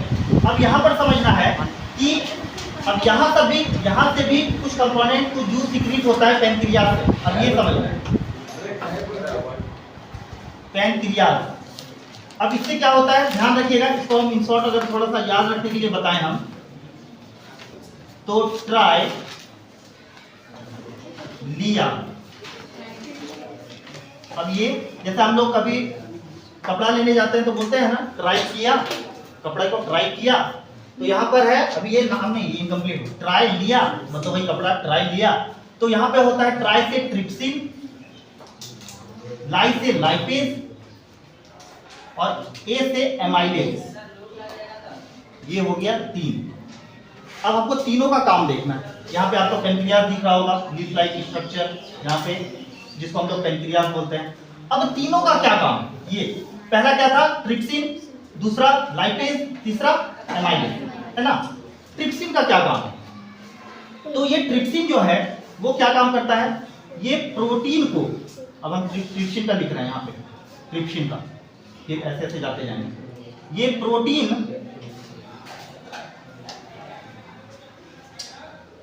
को बदलता है पेप्टोन में। ध्यान से समझिएगा, पूरा क्लियर हो जाएगा। प्रोटीन है, यहाँ पे क्या है, कौन सा एंजाइम काम किया? ट्रिप्सिन।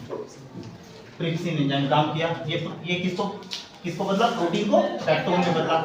लाइपेज में आते हैं। लाइपेज क्या काम किया? ये फैट को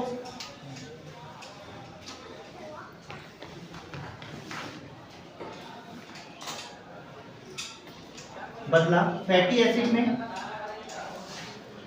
एसिड में और ग्लिसरॉल में, और प्लस ग्लिसरॉल। और ये एमाइलेज जो है ये क्या काम किया? ये कार्बोहाइड्रेट को ये चेंज किया ग्लूकोज में, यानी एमाइलेज। अब आपके दिमाग में सवाल आ रहा होगा कि इसको तो पहले ही तोड़ा गया था, प्रोटीन को, फैट को, कार्बोहाइड्रेट, तो दोबारा यहाँ पर इसको तोड़ने का क्या जरूरत पड़ गया? पैनक्रियाज फिर से ऐसा क्यों किया कि प्रोटीन को फिर से दोबारा पेप्टोन में तोड़ा, फैट को फैटी एसिड ग्लिसरॉल में? तो अब आपको एक बात बताते हैं, पेट में क्या होता है कि बहुत सारा एंजाइम जो होते हैं वो उस भोजन पे काम नहीं करता है, यानी मिल नहीं पाता है, और वो उसका पाचन वहां पे नहीं हो पाता। बहुत सारे प्रोटीन, बहुत सारे कार्बोहाइड्रेट ऐसे होते हैं जिसका यहाँ पर वो क्या कर पाता है, डाइजेशन सही से नहीं हो पाता है, तो उसको वो क्या कर देता है, स्मॉल इंटेस्टाइन में भेज देता है। ठीक है, अब स्मॉल इंटेस्टाइन में ये पैनक्रियाज से ये 3 एंजाइम निकलता है। अब जो भोजन पेप्सिन से नहीं मिला हुआ हो, यानी वो नहीं टूटा, तो वो कहाँ जल जाता है? नीचे। क्योंकि भोजन जो है हमारा, हम जानते हैं कि एक भोजन को प्राप्त करने के लिए हमें बहुत मेहनत करने का जरूरत पड़ता है। ऐसे आ जाता है क्या खाना? एक रोटी का कीमत होता है, चावल का कीमत होता है। तो नेचर भी जानता है कि ये जो मनुष्य भोजन कर रहा है इसको ये बहुत मेहनत से प्राप्त करता है। एक किसान जो फसल उगाता है उसमें भी मेहनत लगता है, तो हम इस भोजन को बर्बाद नहीं जाने दें। तो अब ऐसा क्या हुआ कि पेट में क्या हुआ, उन सारे जैसे कि प्रोटीन, फैट, कार्बोहाइड्रेट, इसका कंप्लीट डाइजेशन यहाँ पे नहीं हुआ। ठीक है, कुछ भोजन जो है इसका डाइजेशन नहीं हुआ, तो अब क्या करेगा कि वो तो वेस्ट चल जाएगा ना, अगर डाइजेशन नहीं हुआ तो वो तो बाहर चला जाएगा। तो इसको ना हो इसके लिए क्या किया, ये नीचे की ओर ये 3 एंजाइम जो है वो बैठा हुआ कि अच्छा आओ, तुम नहीं पचे हो। जैसे होता है ना कि कहीं पे गेट पास रहता है, कोई अगर इधर से पार हो गया तो अब हम देख लेंगे सर्कस वगैरह जो भी लगा होता है। ठीक है, लेकिन अब यही चीज 2-3 गेट से गुजरना पड़े उसको। ठीक है, जैसे यहाँ पे हम बच गए, दूसरा गेट पे भी बच गए, तो हो सकता है कि तीसरा गेट में बच जाए, नहीं, प्रोबेबिलिटी कम रहता है कि हम बच पाएंगे। तो यहाँ पर भोजन कुछ डाइजेस्ट नहीं हुआ, तो अब वो क्या सोच रहा है कि हम बच जाएंगे? नहीं, अभी नीचे और भी प्रक्रिया से गुजरना होगा उसे। अब यहाँ पर बैठा हुआ है ट्रिप्सिन, लाइपेज और एमाइलेज। अब ये कर रहा है क्या कि जो प्रोटीन अभी नहीं टूटा है उसको ट्रिप्सिन फिर से क्या करेगा, पेप्टोन में तोड़ देगा। फैट जो अभी नहीं हुआ है, फैट तो फैट टूट जाता है छोटे छोटे रूप में, इसको ये चेंज कर देगा फैटी एसिड और ग्लिसरॉल में। फैटी एसिड का इस्तेमाल शरीर एनर्जी बनाने के लिए करेगा, लेकिन ग्लिसरॉल जो होता है ये क्या हो जाता है, ये हमारे शरीर में स्टोर हो जाता है। समझ में आया? फैटी एसिड का काम क्या है, कुछ हार्मोन को लेकर भी काम होता है इसका प्रोडक्शन में, लेकिन इसका इस्तेमाल जो है, फैटी एसिड का इस्तेमाल हमारा शरीर एनर्जी के लिए कर लेता है, लेकिन ग्लिसरॉल का इस्तेमाल जो होता है ये क्या कर लेता है, स्टोर कर लेता है इसको, यानी जमा कर लेता है। कभी ऐसा सिचुएशन आ जाए कि हमको भोजन ना मिले तो ये ग्लिसरॉल क्या करेगा, उस समय काम करेगा। ठीक है, जब आप लोग फास्टिंग करते हैं किसी तरह से तो यही ग्लिसरॉल जो है वो आपको क्या देता है, एनर्जी। ठीक है, जिससे भगवान खुश हो जाते हैं। आगे एमाइलेज। अब एमाइलेज क्या किया कि कार्बोहाइड्रेट को ये किस चीज में तोड़ दिया, डायरेक्टली ग्लूकोज में। ये तीन काम आपका यहाँ पे होता है, किसी को किंतु परंतु है। समझ में आ गया? बढ़िया से आगे बढ़े। यहाँ पे खत्म होता है आपका पैंक्रियाज का टॉपिक। अब हम बढ़ेंगे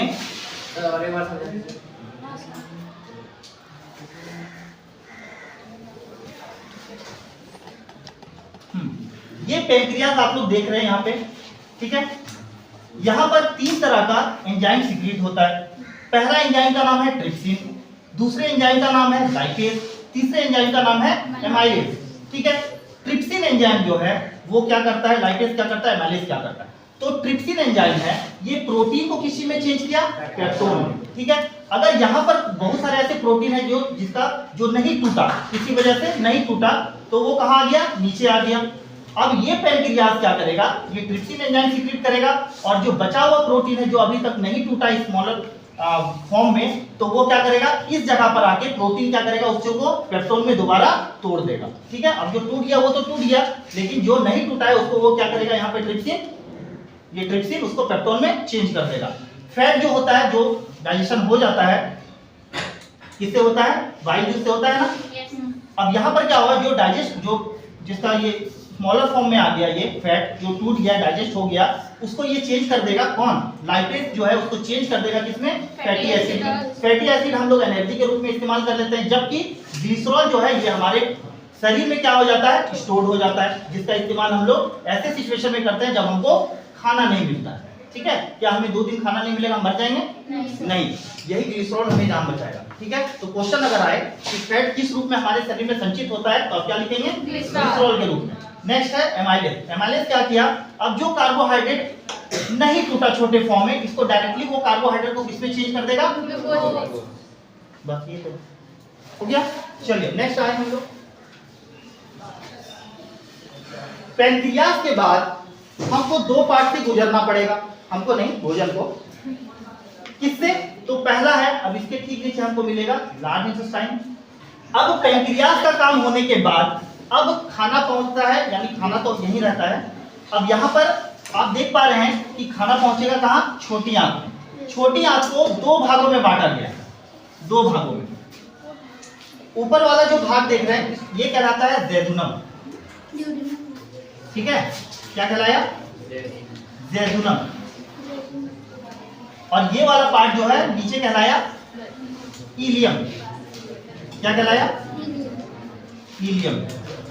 यहाँ पे जेजुनम।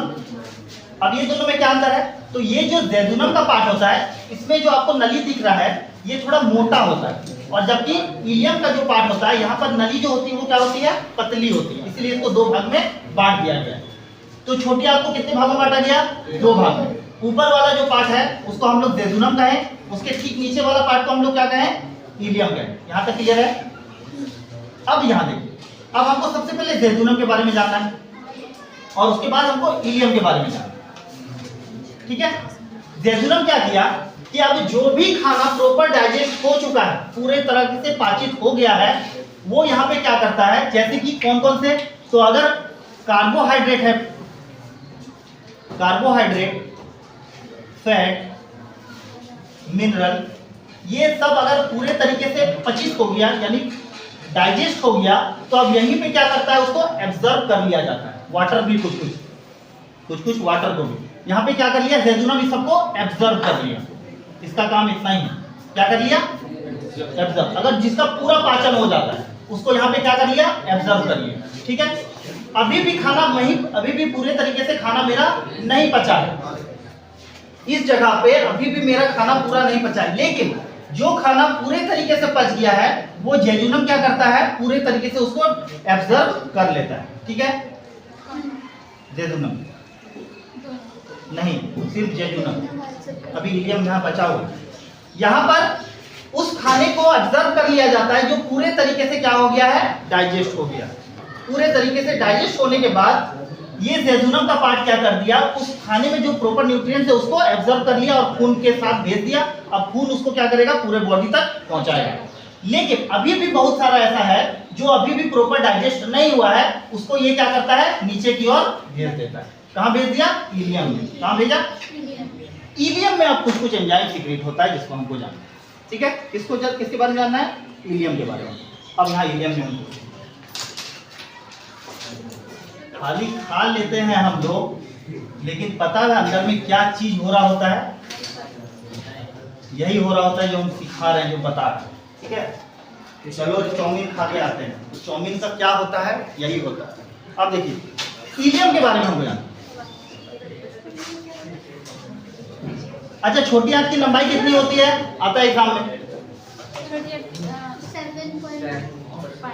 5 मीटर। बड़ी आंत की लंबाई कितनी होती है? 1 ध्यान रखिएगा, ये स्मॉल इंटेस्टाइन ऐसा ही, और ये large intestine. Small intestine 7.5, large intestine 1.5। ठीक है, अब आते हैं इलियम में। देखिए, अब इलियम में 4 तरह का एंजाइम सीक्रेट होता है। बस ये लास्ट है, अब एंजाइम का ये लास्ट है।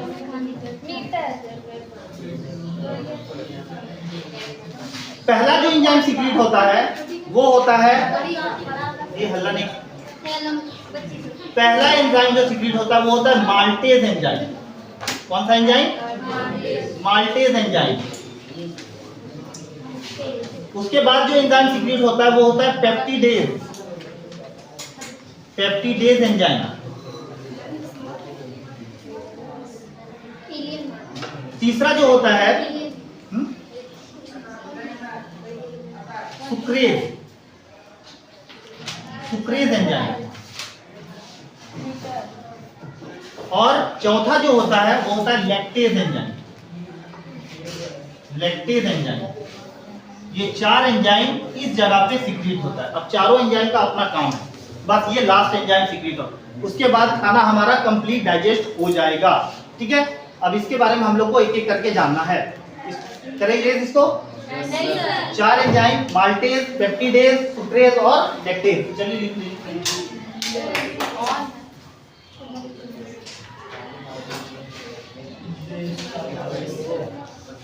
Maltase enzyme.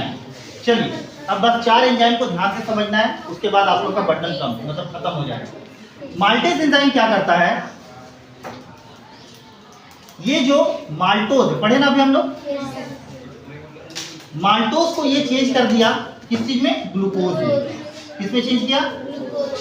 ग्लूकोज में। ठीक है, उसके बाद हम पढ़े आप पेप्टिडेज। क्या पढ़े? Peptidase enzyme. पेप्टिडेज एंजाइम क्या किया? ये पेप्टोन को, यस, पेप्टोन को एमिनो एसिड किसमें चेंज कर दिया?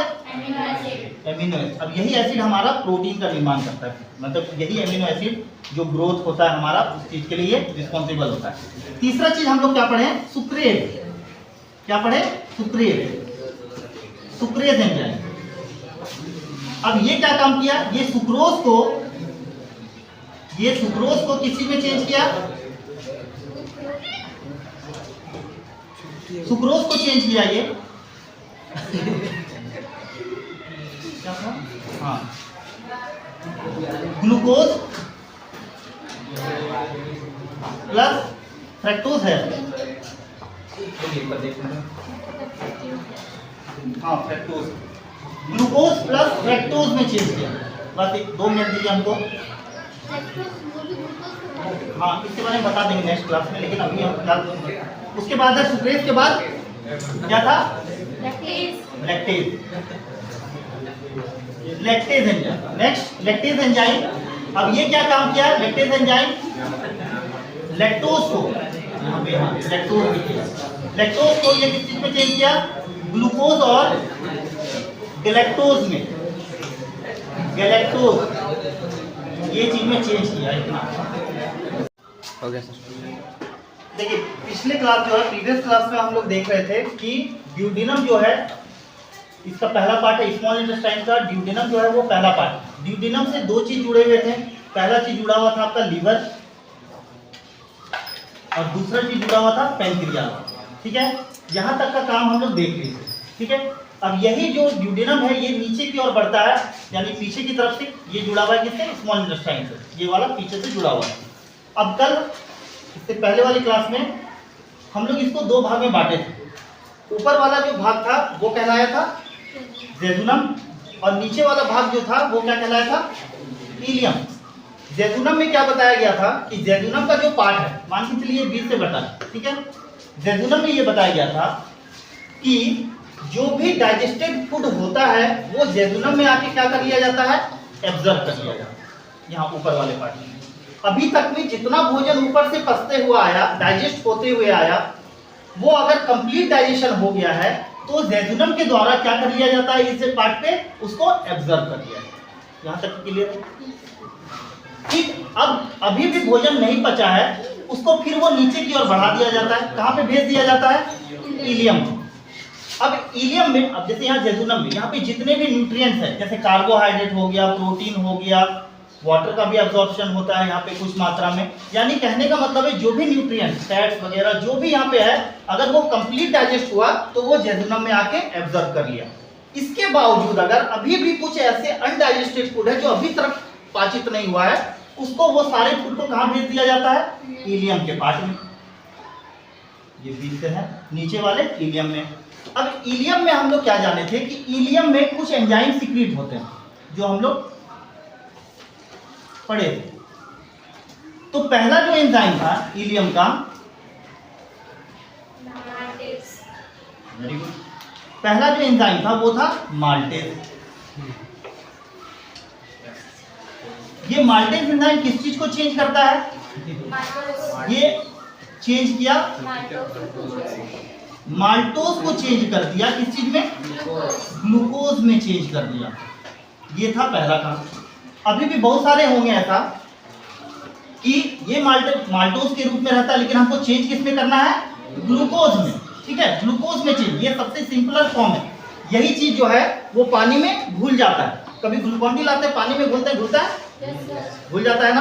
तो यहाँ पर भी वही है, इसको स्मॉलर यूनिट में तोड़ा। ठीक है, जो अभी माल्टोज जो है उसको अभी ग्लूकोज में तोड़ना है। मान लीजिए यहाँ पे जेजुनम में बहुत सारा ऐसा कार्बोहाइड्रेट है जो माल्टोज के फॉर्म में है। अब माल्टोज पे रिएक्ट कौन करेगा? माल्टेज एंजाइम, और उसको किसी में चेंज किया? ग्लूकोज में चेंज कर दिया। क्लियर है यहाँ तक? दूसरा जो एंजाइम इससे सीक्रेट हुआ था वो था पेप्टिडेज। पेप्टिडेज का काम क्या पढ़े थे? Very good. पेप्टोन किससे टूटा था? पेप्टोन प्रोटीन से। पेप्टोन किससे आया था? प्रोटीन से। यानी प्रोटीन से सिंपलर यूनिट क्या हो गया? पेप्टोन। अब पेप्टिडेज एंजाइम पेप्टोन को किसी में चेंज कर दिया? Amino acid. अब ये एमिनो एसिड काम करेगा हमारे शरीर में जो डिस्टर्ब सेल है, जो रिकवरी सेल होते हैं, जैसे टूट फूट गया वाला सेल, उसको ठीक करने में, हमारे ग्रोथ में, इन सब में अमीनो एसिड क्या करेगा? काम करेगा। ठीक है, यहां तक इन दोनों में कोई दिक्कत? आगे बढ़े। तीसरा जो एंजाइम है,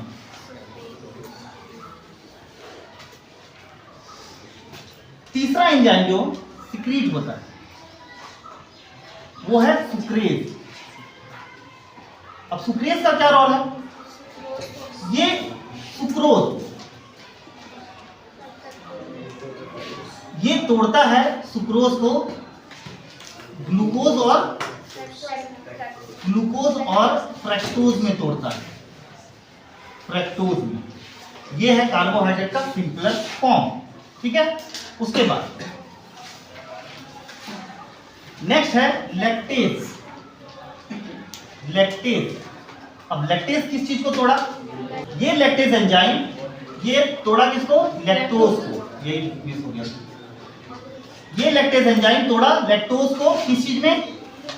ग्लूकोज में और गैलेक्टोज में। अब ये हो गया हमारा डिसॉल्व होने के लिए तैयार। किसमें? ब्लड में। किसमें? अब यहां पर इस जगह पे एक खास रचना होता है जो आपका एग्जाम में हमेशा पूछा जाता है, ठीक है, जिसको हम लोग बोलते हैं दीर्घरोम। दीर्घरोम, रसांकुर, इंग्लिश में विलाई, ठीक है। विलाई, विलाई नहीं बोलते। अब हमको उसी दीर्घरोम के बारे में पढ़ना है। तो अगर आप इस चीज को अंडर माइक्रोस्कोप ऑब्जर्व करेंगे, इस चीज को अगर आपने एक स्मॉल इंटेस्टाइन का एक छोटा सा टुकड़ा को लिया, इसको आपने कुछ इस तरीके से काटा, समझ रहे हैं ना? yes, तो ये चटाई के जैसा खुल जाएगा, ऐसा खुल गया। तो अगर आप इस सरफेस को अगर अंडर माइक्रोस्कोप आप ऑब्जर्व करेंगे तो आपको इस तरह का रचना दिखेगा, ऐसा। और यही क्या है? ये रसांकुर, जिसको हम लोग दीर्घरोम भी या रसांकुर ही बोलते हैं, रसांकुर। अब इसमें क्या खास बात है? अब ध्यान दीजिएगा, इसमें होती है ब्लड कैपिलरीज। क्या होती है? ब्लड कैपिलरीज, जिसको हम लोग हिंदी में बोलते हैं रक्त केशिका। रक्त केशिका में क्या है खास बात? तो रक्त केशिकाएं हमारी जो भी रक्त वाहिनियां होती हैं, जो भी रक्त वाहिनियां होती हैं, उसमें सबसे पतली ये रक्त वाहिनियां हैं। कौन? रक्त के सबसे पतली रक्त वाहिनी को हम लोग बोलते हैं रक्त केशिका, ब्लड कैपिलरी। इसमें क्या खास बात है? तो इसी में यहाँ पे पूरा ब्लड क्या होता है? भरा पड़ा रहता है। अब जैसे ही न्यूट्रिएंट्स जो होते हैं वो क्या होता है? इसी रक्त केशिका से होते हुए क्या होता है? न्यूट्रिएंट्स इसके अंदर जाता है, चाहे वो कार्बोहाइड्रेट हो, प्रोटीन हो। अब इसी से यहाँ पे कार्बोहाइड्रेट पहुंच गया इसके अंदर ब्लड में। अब ब्लड से पूरे शरीर में क्या हो जाता है? वो डिस्ट्रीब्यूट हो जाता है, और जिस सेल को जिस चीज का जरूरत है वो बाय ब्लड उसको क्या होता है? मिलते जाता है। सपोज कीजिए इसके आसपास में एक सेल में, एक दो सेल में कार्बोहाइड्रेट का कंसंट्रेशन कम है और इस ब्लड में कार्बोहाइड्रेट का कंसंट्रेशन ज्यादा है, तो ब्लड से इस सेल में क्या जाएगा? कार्बोहाइड्रेट जाएगा ना। यही होता है मैकेनिज्म। जब ब्लड में कार्बोहाइड्रेट का कंसंट्रेशन ज्यादा होता है, सेल में कार्बोहाइड्रेट का कंसंट्रेशन कम होता है, तो वो बाय ब्लड किस में पहुंच जाता है? सेल में पहुंच जाता है। और इस तरीके से सारे सेल में जो भी चीज की कमी होती है वो पहुंच जाता है। अब जैसे कि आप एक, वही वाला बात हो गया कि आप एक भोज में गए हैं, शादी ब्याह में गए हैं, आप नीचे बैठे हुए हैं, ठीक है, सब में सबको प्लेट बटा गया, आप सबको खाना। जब दूसरी बार आता है आदमी तो देखता है इसके प्लेट में क्या है? पूरी कम है। तो डलिया जो पूरी लेके आता है वो क्या देता? यानी वहां पे पूरी का कंसंट्रेशन क्या है? कम है, और आपके डलिया में पूरी का कंसंट्रेशन ज्यादा है। अब वो तुरंत से देगा ऐसे, लीजिए पूरी। सब्जी वाला आएगा, जिसके हाथ में सब्जी है वहां पे सब्जी का कंसंट्रेशन क्या है? ज्यादा है, आपके प्लेट में सब्जी का कंसंट्रेशन कम है, तुरंत से देगा भरने के लिए, ठीक है। अब वो कब तक देगा? जब तक कि उसका पेट ना भर गया, यानी जब तक देगा तब तक उसका कंसंट्रेशन इक्वल ना हो जाए। तो अब वो बोलेगा कि पेट भर गया। खैर उसमें ये लॉजिक काम नहीं करता, बस समझाने के लिए बता रहे हैं आप लोग को। ये तब तक होगा जब तक कि कंसंट्रेशन क्या ना हो जाए?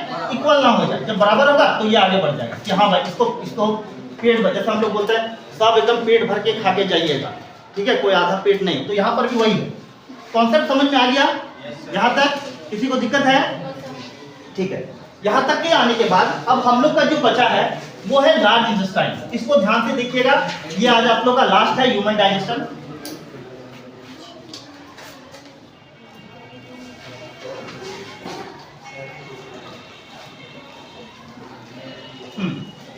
देखिए ये वाला जो आपको पार्ट दिख रहा है इधर से और इधर से, यही है ना, यही हमारा लार्ज इंटेस्टाइन, ठीक है। यहाँ पर आपको एक जो नीचे में पार्ट दिख रहा है इस जगह पे, यहाँ पे सबसे नीचे वाला पार्ट यहाँ पे, इसको बोलते हैं अपेंडिक्स, ठीक है। इसके ऊपर वाले पार्ट को ठीक बोलते हैं हम लोग सिक्कम। क्या बोलते हैं? सिक्कम। सिक्कम सिक्कम इंग्लिश में COECUM, सिक्कम, ठीक है। ये हो गया सिक्कम। अब यहां से फिर ऊपर के पार्ट, फिर यहां से यहां तक और फिर यहां से यहां तक, इस वाले पार्ट को हम लोग बोलते हैं असेंडिंग कॉलन। क्या बोले? यहां से दिख रहा है ना, यहां से यहां तक इसको बोलते हैं असेंडिंग कॉलन। अब यहां से यहां तक का बोलते हैं ट्रांसवर्स कॉलन। क्या बोले? Transverse colon. और यहां से यहां तक का पार्ट को बोलते हैं डिसेंडिंग कॉलन। क्लियर है? ये तीन आपको याद रखना होगा नाम, ठीक है। अब हम लोग आगे बढ़ते हैं। सबसे पहला चीज अपेंडिक्स का काम अगर हम देखें तो अभी हम लोग का अपेंडिक्स का काम लगभग हम लोग के शरीर में खत्म हो चुका है। हम लोग, हाँ, जब हम लोग पहले जमाना में कच्चे मांस को खाते थे तो उस समय ये थोड़ा प्रॉपर काम करता था, लेकिन अब हम लोग धीरे धीरे जब से पका पकाया भोजन काम करने लगे तब से इसका ज्यादा रोल नहीं है, ठीक है। उसके बाद हम लोग आगे बढ़ते हैं, लेकिन हाँ अभी भी कुछ है, ये कुछ इन्फेक्शन से मदद करता है, कुछ हमें बीमारियों से बचाता है, ठीक है। उसके बाद आते हैं हम लोग सिक्कम में। यहाँ इस पार्ट में क्या होता है, अगर हमारे खाना में सॉल्ट की मात्रा है, ठीक है, नमक की लवण की मात्रा है, तो यहाँ पर इस लवण को क्या कर लिया जाता है? एब्जॉर्ब कर लिया जाता है। किस जगह पे? सिक्कम में। यहाँ पर भोजन में उपस्थित लवण के मात्रा को या लवण मौजूद है तो उसको यहाँ पे क्या कर लिया जाता है? एब्जॉर्ब। अब खाना ठीक ऊपर की ओर बढ़ता है, ठीक है। यहाँ सिक्कम के बाद कहाँ बढ़ेगा? असेंडिंग कॉलन में। कहाँ बढ़ा? असेंडिंग कॉलन में बढ़ा। यहाँ पे असेंडिंग कॉलन में, यहाँ पे ज्यादातर अब इस पार्ट में और इस पार्ट में, इन तीनों पार्ट में जो होता है, अगर भोजन में वाटर की मात्रा है, पानी की मात्रा है, तो उसको यहाँ पे क्या किया जाता है? एब्जॉर्ब किया जाता है। इस जगह पर भी यहाँ से बढ़ते जाता है इस तरह से। और इन तीनों पार्ट में अगर पानी की मात्रा है भोजन में तो उसको क्या कर लिया जाता है? एब्जॉर्ब कर लिया जाता है। अगर भोजन में पानी की मात्रा है तो उसको यहाँ पे क्या कर लिया जाता है? एब्जॉर्ब कर लिया जाता है। इसी रास्ते से बढ़ते हुए ये पहुंचता है कहाँ? रेक्टम में, जहां पर अनडाइजेस्टेड फूड क्या हो जाता है? स्टोर हो जाता है, जमा हो जाता है। और उसके बाद हम बाय एनएस के थ्रू क्या करते हैं? उस अनडाइजेस्टेड फूड को बाहर निकालते हैं। बस आज तक अभी तक का यही समझ में आया। लार्ज इंटेस्टाइन छोटा सा है, ज्यादा है। लार्ज इंटेस्टाइन को कितने भागों में बांटा गया है? 3 भाग में। पहला असेंडिंग कॉलन, दूसरा ट्रांसवर्स कॉलन, तीसरा डिसेंडिंग कॉलन। सबसे नीचे वाले पार्ट को हम लोग अपेंडिक्स बोले, जिसका अभी रोल ज्यादा है नहीं, ठीक है, लेकिन कुछ इन्फेक्शन में ये मदद करता है, बचाता है हमारे डाइजेस्टिव सिस्टम को।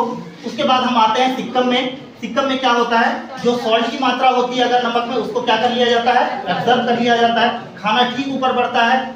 असेंडिंग कॉलन, ट्रांसवर्स कॉलन और डिसेंडिंग कॉलन में, इसमें वाटर का क्या कर लिया जाता है? एब्जॉर्प्शन होता है, यानी उसको अवशोषित किया जाता है। और उसके बाद जब पूरा जो अनडाइजेस्टेड फूड होता है, जो अपचित खाना होता है, उसको कहाँ जमा कर लिया?